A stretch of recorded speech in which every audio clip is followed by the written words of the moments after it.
30 ఏళ్ళ నుంచి కూడా మందకృష్ణ మాదిగ అన్న మాలలకు చరిత్ర లేదు, ఇంకా చాలామంది మాదిగ మేధావులని పిలువబడే వాళ్ళంతా మాలకు చరిత్ర లేదు, మాలలంటే ఏమీ లేదని చెప్పుకుంటున్నారు. విప్లవ ఉద్యమం కావచ్చు, బహుజన ఉద్యమాలు కావచ్చు, చుండూరు, కారంచెడు ఇలాంటి వేరే ఎన్నో ఉద్యమాలలో కూడా మాలలు ముందడుగు లేని ఏ ఉద్యమం కూడా విజయవంతం కాలేదు. అందుకోసమే చెప్తున్నాను, రాజ్యాంగబద్ధం ఎట్ల వర్గీకరణ, ఇది రాజకీయ వ్యభిచారుల వక్రీకరణ.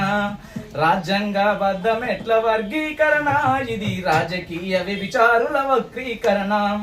దొడ్డిదారి గుంటవాయి దొంగ తీర్పు తెచ్చుకుంటూ సామాజిక న్యాయం అంటూ సంకలు గుద్దేసుకుంటూ రాజ్యాంగబద్ధం ఎట్ల వర్గీకరణ, ఇది రాజకీయ వ్యభిచారుల వక్రీకరణ.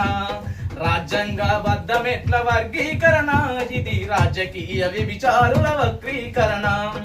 అంబేద్కర్ త్యాగాలను అవహేళన చేసుకుంటూ జగజీవన్ వారసులని జబ్బజరుచుకుంటున్నారు, జగజీవన్ వారసులని జబ్బజరుచుకుంటున్నారు. మాలలపై విషం జిమ్మి మనువాదము కప్పుకొని మందబలం చూసుకొని నోరును వారేసుకుంటూ, మందబలం చూసుకొని నోరును వారేసుకుంటూ, మందబలం చూసుకొని నోరును వారేసుకుంటూ 30 ఏండ్ల పోరాటం చేసింది ఏముందని మాలమాదిగల మధ్య చిచ్చు పెట్టి కూసున్నది, మాలమాదిగల మధ్య చిచ్చు పెట్టి కూసున్నది, మాలమాదిగల మధ్య చిచ్చు పెట్టి కూసున్నది. జాతిని తాకట్టు పెట్టి సీట్ల కొరకు ఓట్ల నమ్మి గుజరాతీ బానిసలుగా గులాంగిరి చేస్తుంటే, గుజరాతీ బానిసలుగా గులాంగిరి చేస్తుంటే, గుజరాతీ బానిసలుగా గులాంగిరి చేస్తుంటే. రాజ్యాంగబద్ధం ఎట్ల వర్గీకరణ, ఇది రాజకీయ వ్యభిచారుల వక్రీకరణ.